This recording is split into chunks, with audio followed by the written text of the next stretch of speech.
What's going on, people? We are Tottenham TV, back here for some more content, some reaction content for you guys today. It's that time of the year where me and Sim react to our awful or very good, who knows, pre-season predictions. We've got 11 or 12 predictions to go through, so it could take a while. So without further ado, let's get into the first one, which is Spurs Player of the Season. I think, and let's start off with who we think is going to be Spurs' Player of the Season. And surprise, surprise, we've both gone for the exact same thing in Harry Kane.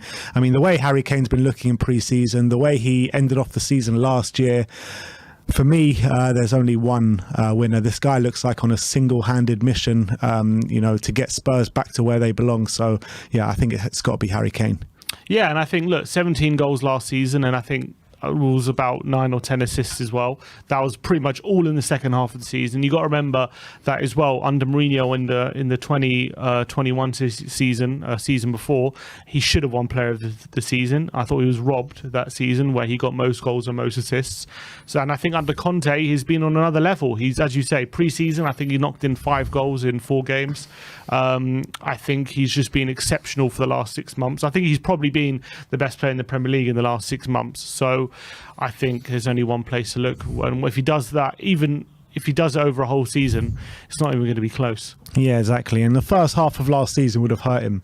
It definitely hurt his stats, that's for sure. And I think that under Conte, he's been a completely different player to what he was under Nuno, literally daylights apart. So I'm definitely backing Harry Kane to get Spurs' Player of the Year this year. Easy does it. I mean, was there really a choice for this one? Never. And look, the guy got 30 goals this season as well. He had a miraculous season, but even by his standards, to even get close to what Haaland was getting in 37, scoring in more Premier League games than anyone else in the Premier League as well. So there was only one choice, wasn't there? Yeah, absolutely. All right, let's move on. Let's go to Premier League Player of the Season. Let's see who we picked for this one.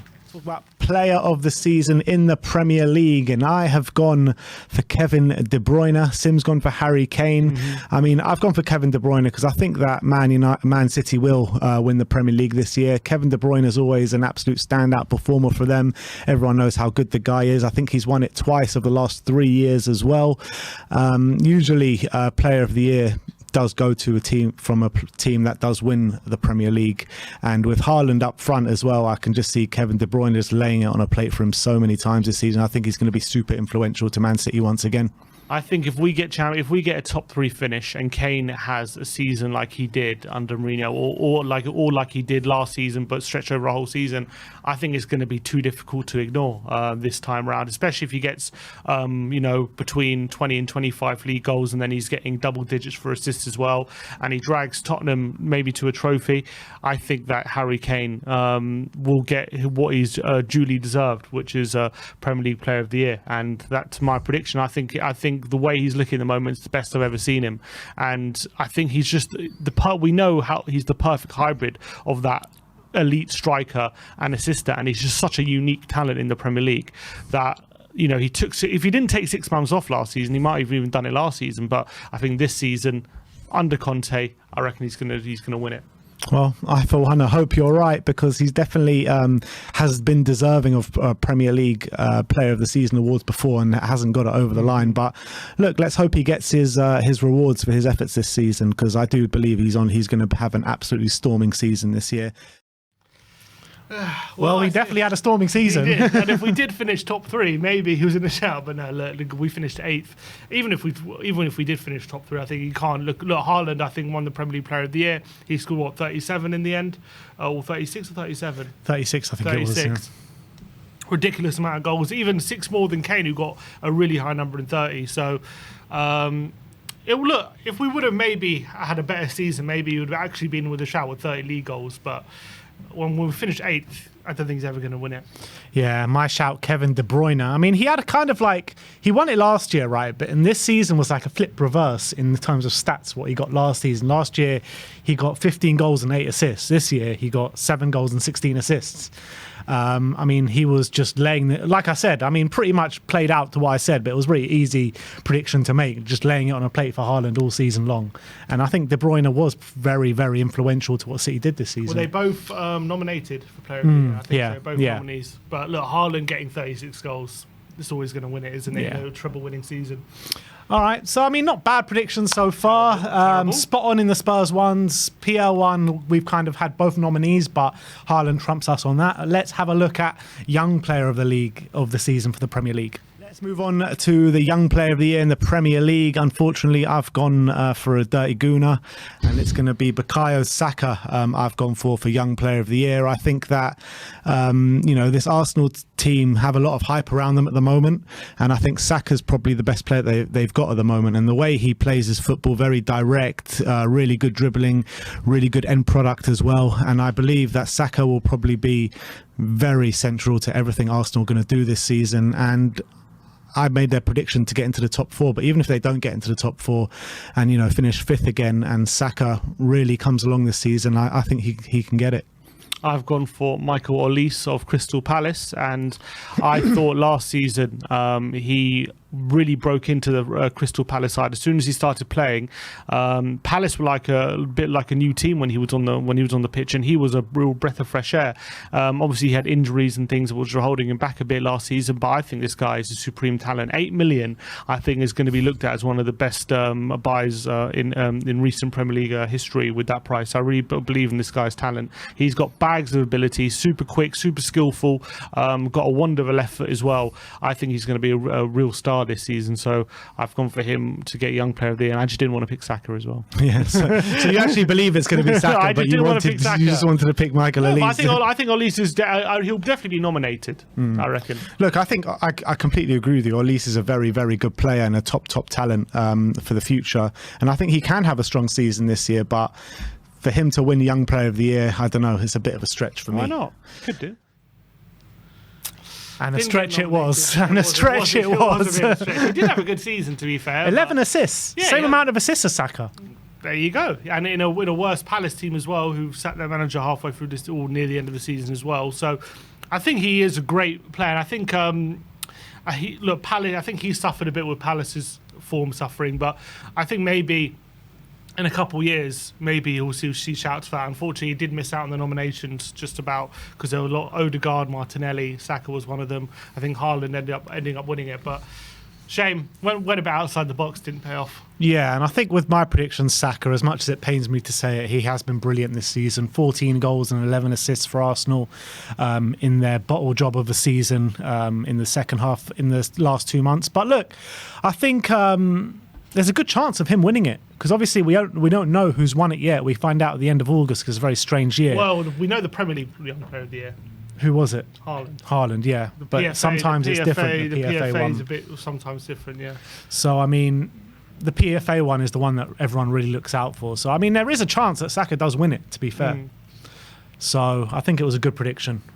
It was a good prediction, as much as it pains me to say it. But look, Michael Olise, as much as he probably is the next in line after the nominees to go into the nominations, if you know what I mean. Yeah, he was very close to miss out as well. Eze, who had a brilliant season, I don't think he was nominated either, so I think he's also very close to it. I would actually put Eze ahead of Olise, probably. Me too. Next up, we're going to go for flop of the season. Let's see who we picked for that one. We'll see. Let us know who you think is going to win Young Player of the Year in the comments section below.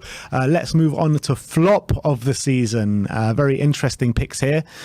You've gone for Fabio Vieira. I've gone for Raheem Sterling. I mean, can you even call Fabio Vieira a flop? Because I mean, nobody heard of him before Arsenal signed him. They signed him for 40 million. I know, but I mean, is he not more of a player for the future?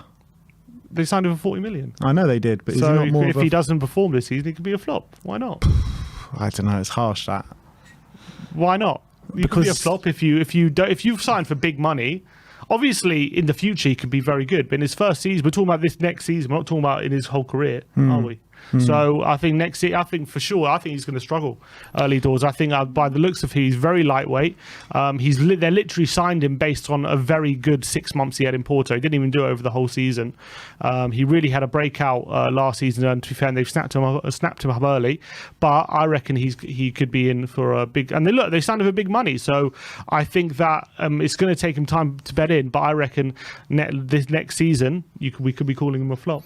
Yeah, look, you could be right in terms of us calling him a flop, but is he actually going to be a flop? Because I don't think he's even going to play too much. I mean, they've bought him for 40 million, but the players that they have in the position that they bought him for, they've got much better players. I mean, on the right wing, they got Saka. In the number 10 position, they got Odegaard. I mean, is he even going to play that much? Well, look, if you don't sign a player for 40 million, if you not intend to play him a bit, I think he will get game time. I don't think they spend such big money on him unless they think he's going to at least be battling for the first team for sure.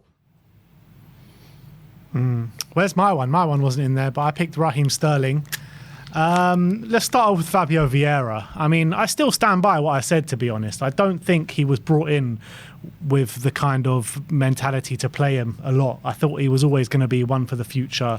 When he did play, he wasn't that good. There were a couple of good moments in there from Vieira when he did play with his little minutes, but can you really consider him a flop? I stand by what I said. I think he's flopped this season. 100%. Whenever he's played, he's been really poor. He had early on.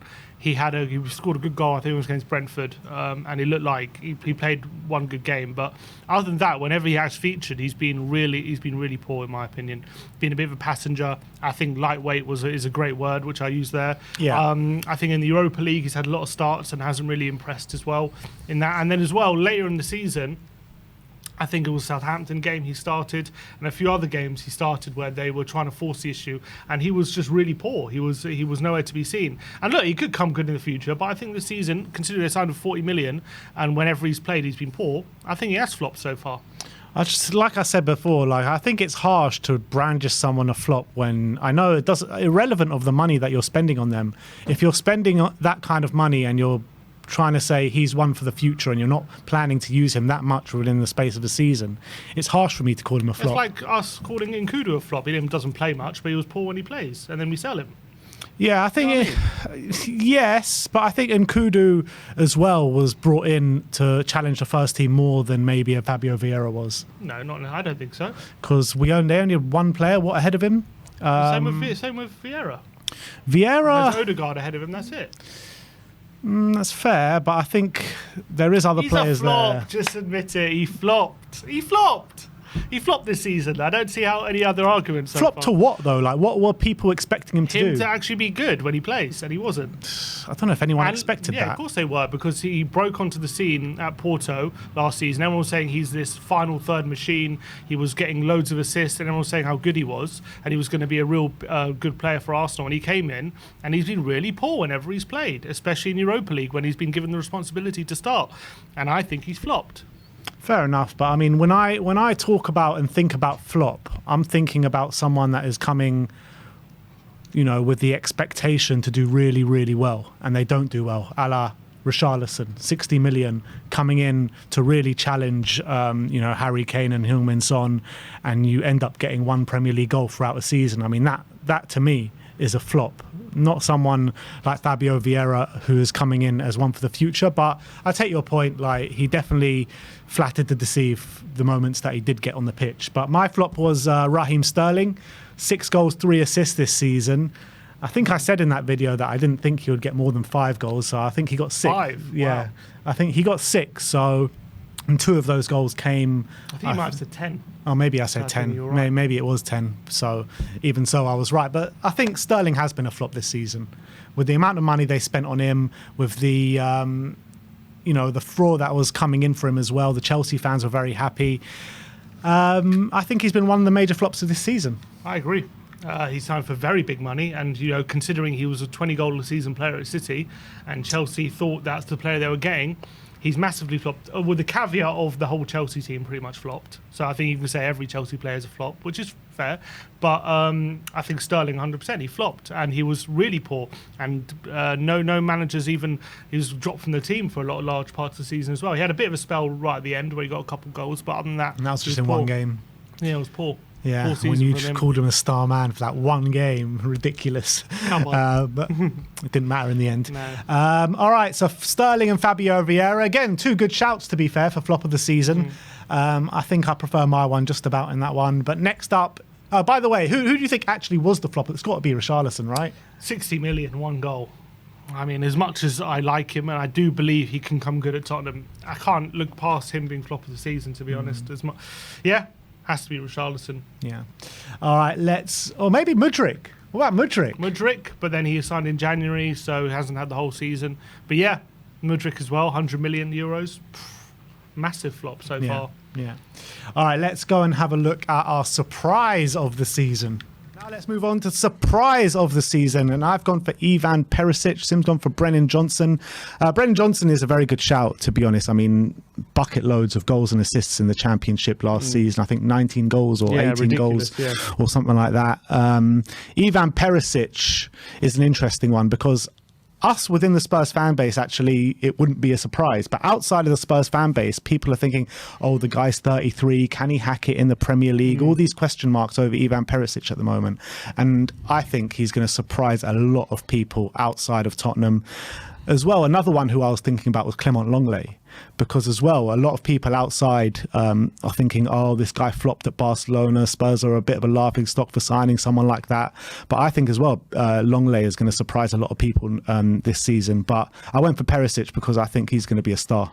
Yeah, no, I don't disagree with you. I do think it's many Arsenal fans trying to say, oh, Conte's going to make Tottenham a old age home or something, didn't they? Because we signed Perisic. But look, I think Perisic has been known to be, one of the best wing backs in European football. But there are, obviously, because he's 33, if he does absolutely smash it out, I guess that could shock a few people. But I went for Brennan Johnson just because, obviously, coming up from the Championship from Nottingham Forest, I think last season he had an unbelievable breakout season, playing up front and in midfield, scoring bucket loads of goals. But what really impresses me is the way he's settled into international duty and the way he plays for Wales as well, because I think he scored a few goals for them, especially against the likes of Belgium he's been scoring.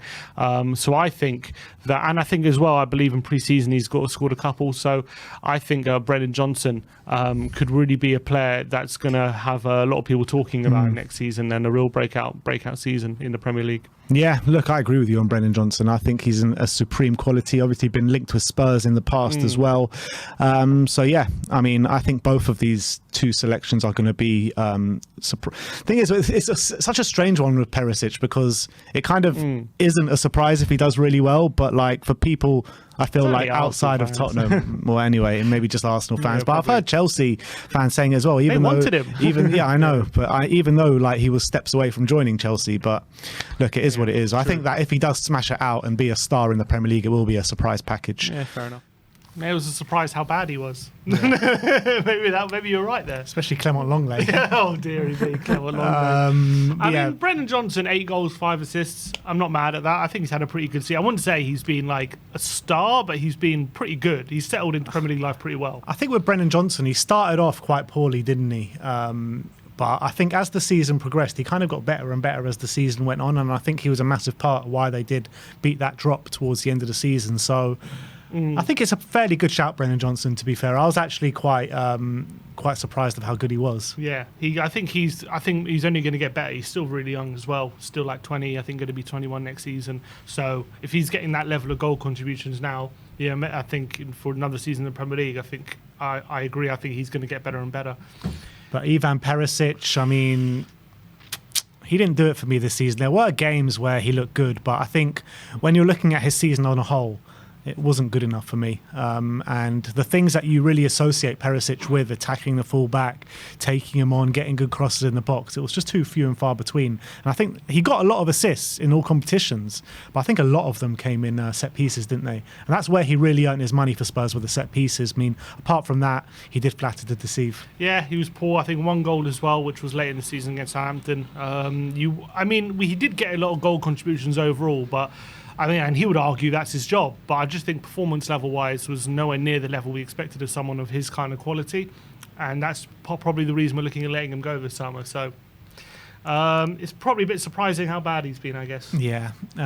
Who do you think actually should get the surprise of the season? Obviously, you've got the Brighton guys. You've got Mitoma, you've got Enciso. I mean, him late on as well. He was a brilliant second half of the season. You maybe got Isaac from Newcastle. You could argue he was a bit of a surprise.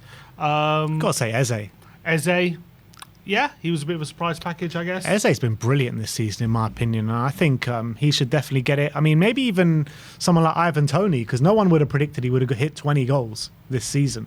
Yeah, but he's always been like a 10. He has, but that's I guess he's 20. burst onto the scene. He's had a very good season. Ben White at right back. That's been a bit of a surprise.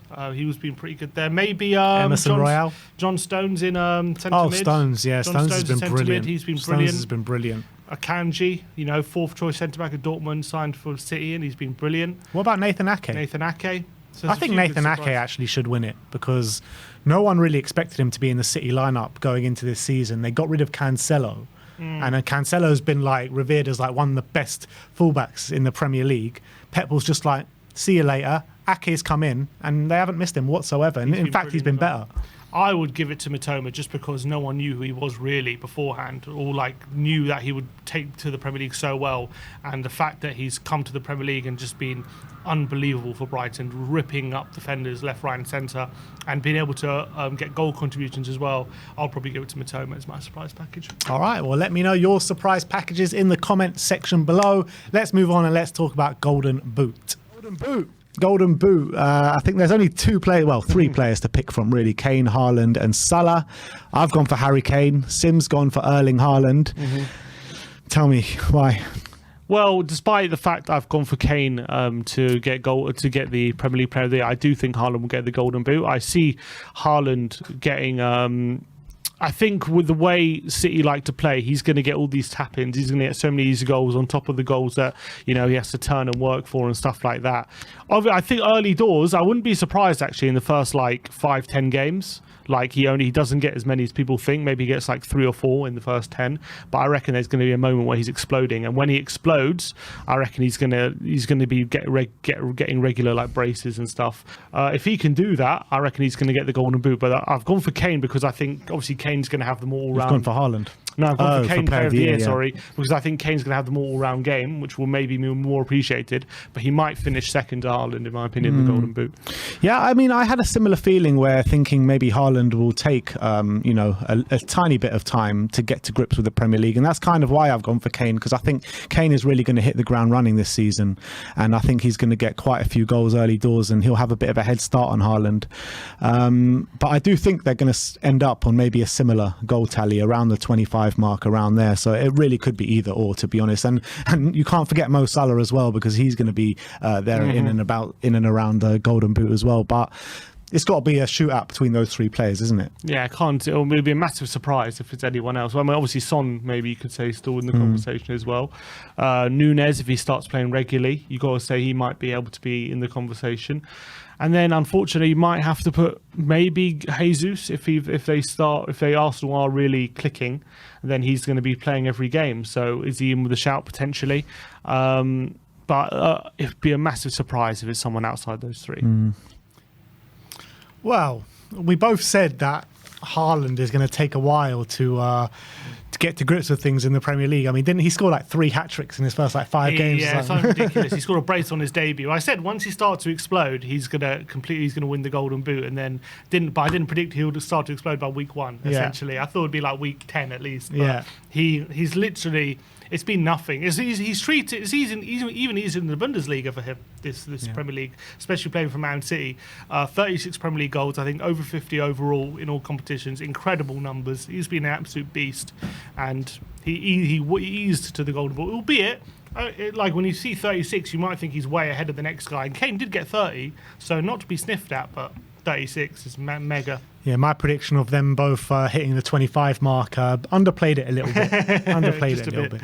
And with your other shouts, I mean, I said Salah will be there in a bounce. I think he finished 4th with 19 goals. He had a really strong second half of the season, Mo Salah. And after that, if he would have had a good first half of the season, he would have been there or thereabouts, to be honest. But he kind of went missing just before the World Cup. Gabriel Jesus. I mean, I reckon you would have had a shout with Jesus if he wasn't injured for so long, because his actual numbers to games ratio was actually really strong. They were good, but there's more goal contributions than goals. I think he got 10 goals overall, so I don't think he ever would have been close to Haaland or Kane even if he stayed fit, because it was more about his all-round game. So he did play well, but in terms of goal scoring, I think at the moment we're still seeing the same Jesus that we saw at City. Good player, but is he that ruthless killer that we maybe thought he could turn into at Arsenal? The amount of chances he misses is crazy. It really is. Yeah. All right, well, that's the Golden Boot. Let's move on to Playmaker of the Year. All right, let's move on to the Playmaker Award. This is most assists in a season. And we've both gone for two Man City players here. Surprise package from you and Jack Grealish. I've gone for Kevin De Bruyne. I mean, I've gone for him for player of the season. And I think with Haaland up top, De Bruyne is going to be loving life, literally supplying balls for Haaland all day long. And look, everyone knows Kevin De Bruyne's supreme passing ability, just below Harry Kane. And I think Kevin De Bruyne is going to have another sensational season this year. I think for me, Grealish, Pep apparently always said that it takes wide players in the system about a year to really acclimatise to how he wants to play. I think that's happened with most of his wide players that he has bought at Man City. Last season, obviously Grealish didn't have the easiest times, but actually if you drill down into his numbers, apparently his expected assists was one of the highest in the Premier League. So if he can kind of improve on that for next season, with Sterling now gone, he's going to have much more game time on the left hand side. Now he's going to be more acclimatized, and when he's out on that left hand side, he's got a fantastic cross, and obviously he's got really good final third decision making as well. So with Haaland ready to gobble up those chances, I'm going for Grealish to get the most assists next season. Interesting. I mean, there's also a point to say that De Bruyne does take their set pieces as well, and Haaland is also a massive aerial threat, so he does have that over Grealish as well. But yeah, it's a surprise one, Grealish, because I do agree with you. I do think Grealish is going to be a lot better this season as he was last season, but I just think Kevin De Bruyne just have that bit extra than Grealish to get that award. Yeah, and that is how it planned out, really. Grealish only 7 assists this season. I think there was about 16 or 17 players that got more assists than him this season. De Bruyne was second to none with 16 assists this season. So a sensational season from De Bruyne. But Jack Grealish has had an absolutely brilliant season for Man City this year. He's enjoying himself on the post-season parties, which is great for all of us to see. But I think Grealish has been brilliant, but I would still like to see him up his numbers a bit. Yeah, he's still got fairly modest numbers for a winger at Man City. I think he'd easily get over 10 each, of 10 goals and 10 assists. He's got the quality to do that. I think he has had a especially really good second half of the season. I think before the World Cup, we were still seeing a very similar Grealish to last season, but then something changed after the World Cup and he really upped his game and became a consistent performer and one of the most relied upon players for Pep in that second half of the season. I think he pretty much played every game. So was really good, but unfortunately for me, KDB had a brilliant whole season, and he takes the cake. He was absolutely fantastic, and yeah, he called it spot on. Yeah. All right. Let's move on to Premier League winners. Who did we predict to win the Premier League? I think this one is pretty straightforward. Let's move on to the Premier League winner. And if you watched our video before this, you already know what we're going to pick, but it is Man City. We've both gone for, and I think with the Haaland factor, with the Peck factor, with everything going on, with Liverpool losing Mane and getting Nunes, which is a bit of an unknown in the Premier League, I think you can't really look past Man City. Yeah, I agree. I think Liverpool are still going to be strong, and it all depends on how quickly Darwin Núñez hits the ground running and replaces Mahrez's goals. But even if he doesn't, they've still got Diaz and Jota, who obviously have proven to be a source for goals. But I just think Man City, with reinforcing, getting rid of Fernandinho and reinforcing that with Calvin Phillips, getting two strikers in Haaland and Alvarez to kind of make up for the loss of Sterling, you got to think that they're going to be well up there. The only thing, maybe the question mark is, with Zinchenko now gone, Cucurella apparently not joining, is there a hole at the back potentially on the left back?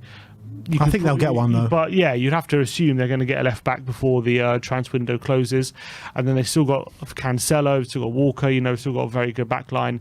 So there's very few weaknesses. So the only question mark is, will there are they, with trying to integrate Haaland and stuff, are they going to have to change the way they play and stuff like that? And is that going to hamper them potentially?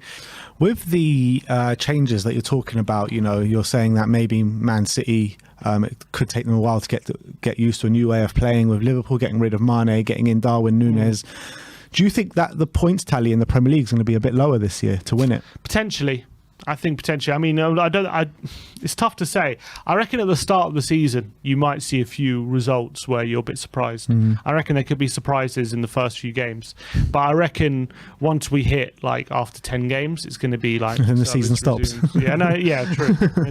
It's so hard to say as well because of the World Cup and everything. I think as well, that could also hamper teams. So I wouldn't be surprised if it's not in the high 90s. But I wouldn't be surprised as well if one of City or Liverpool are hitting 90 points at least.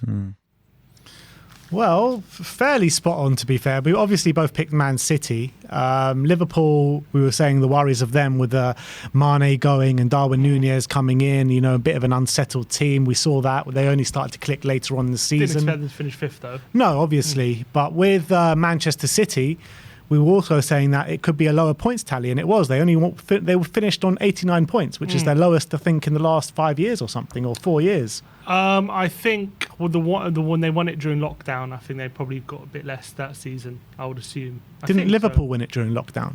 The season after, I mean, when we was not lockdown, but there was no fans in stadiums that season. I think it was less. They had less than 90. That season as well. But yeah, I think in general, there was one of their lower ones because they're usually getting at least 94, 95 points. So it was. And I do think as well, it did take a bit of time for them to adjust to Haaland. As much as he was scoring, like I remember halfway during the season, Carragher was saying maybe Haaland's picked the wrong club. Neville was saying, forget the goals, Haaland hasn't settled properly yet. And it only really clicked for them properly in that last bit of the season when they won their last 15 games or 13 games or something. And then you saw the real Man City. Before they were struggling to get some consistency in performances, not results so much. But look, they were worthy winners in the end.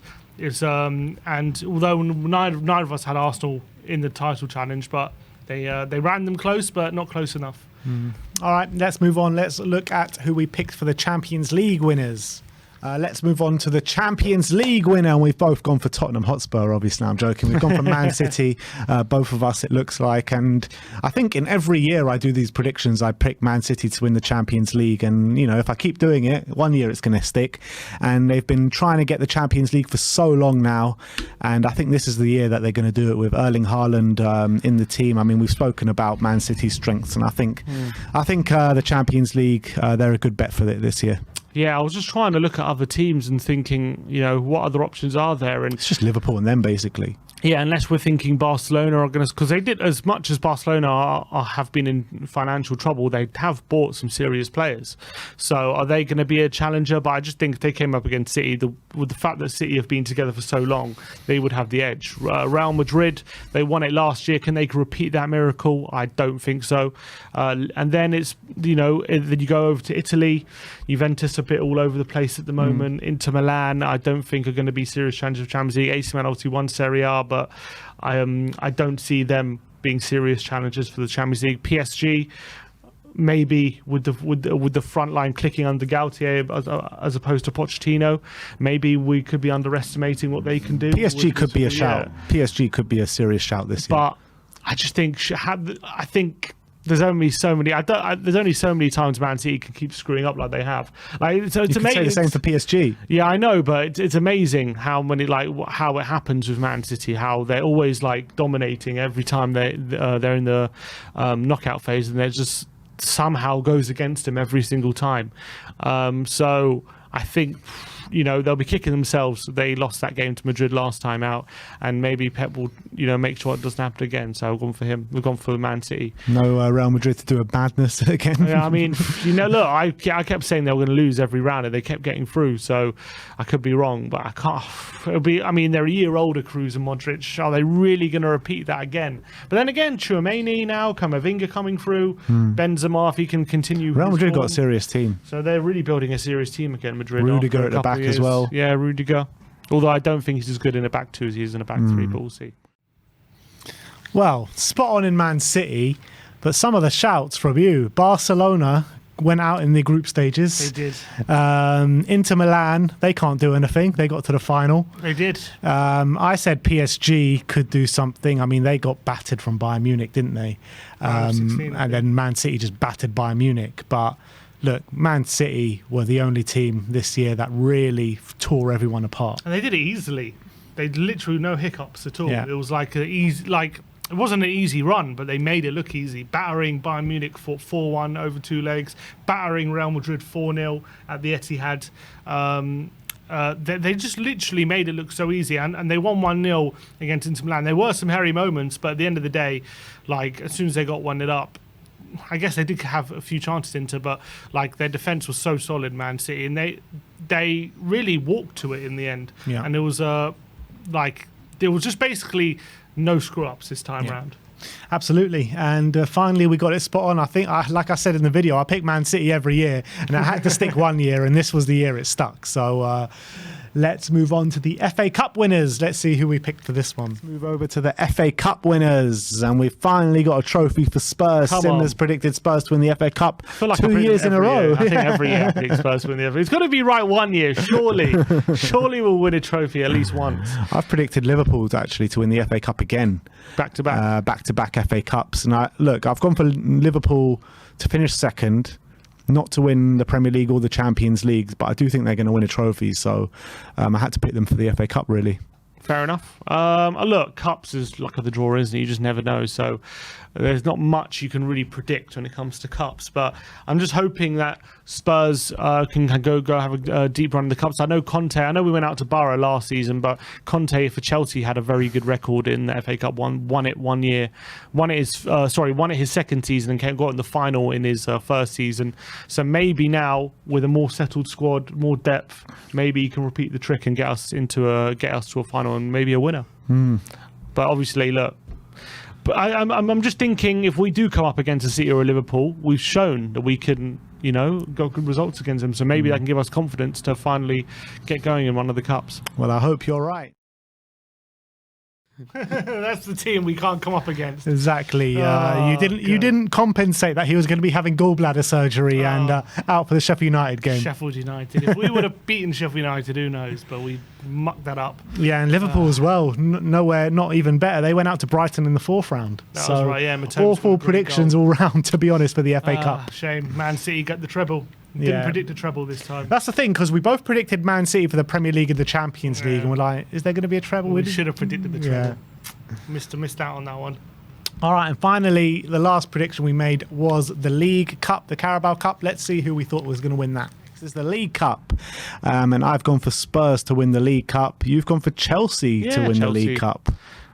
Not based on much, to be honest. I just thought I think Chelsea... You just picked a name out of the hat and Chelsea came Kind out. of, yeah. I mean, Man City obviously lost their long running streak, so you might even suggest that they'll win it again next season. But I think Chelsea under Tuchel... I think they have made some good signings, and maybe they're going to take it quite seriously. And I think maybe they've got a good chance of winning the League Cup if they're not in the title race, and maybe other teams are distracted. Maybe they could sneak a cup in there. I got a feeling with Chelsea that if they get a big tie early on in the cup, they'll go out because I think they're going to take a while to bed into this season, Chelsea. But if they get good draws, then yeah, you definitely could be right. But I've gone for Spurs. It's a cup that we like to win. It's the only cup we seem to have won in the last 20 years. So I've gone to a repeat of that. Well, that Chelsea call was absolutely spot on. They went out to Man City in the 3rd round. Yeah. Spurs went out in the 3rd round as well. Yeah. So it wasn't... Look, it is what it is. The League Cup, it's hard to predict. Who won it in the end? I can't remember. Who Man won? United. Man United, of course. Didn't predict Ten Hag in his first season to win the trophy. Yeah, so look, that it is what it is. I mean, it's hard to predict the cup competitions. All these years, and we're still predicting Spurs to win a trophy. Unbelievable, It's unbelievable. Watch this space in a month's time, because we'll be doing it all over again. Big Ange is going to break the trophy, like you watch. But I think on a whole, I reckon this is probably the most successful predictions that we've made. It's not been bad. A lot of the calls have been pretty decent at the beginning of the season, to be fair. Not really many terrible ones. I would say maybe surprise of the season wasn't great. FA Cup and League Cup were pretty bad. Yeah, they were bad, but those are the hardest ones to predict, aren't they? But apart from that, I mean, everything was fairly spot on. Man, I'm pretty proud of those predictions. I stand by them. All right, there you go. Well, let me know your reactions to our pre-season predictions. Another reaction video is about to go live on the channel as well, so check out for that. We'll be reacting to our 1 to 20 predictions in the Premier League. But thank you everyone for joining us today. Like, subscribe and comment, and as always, come on you Spurs.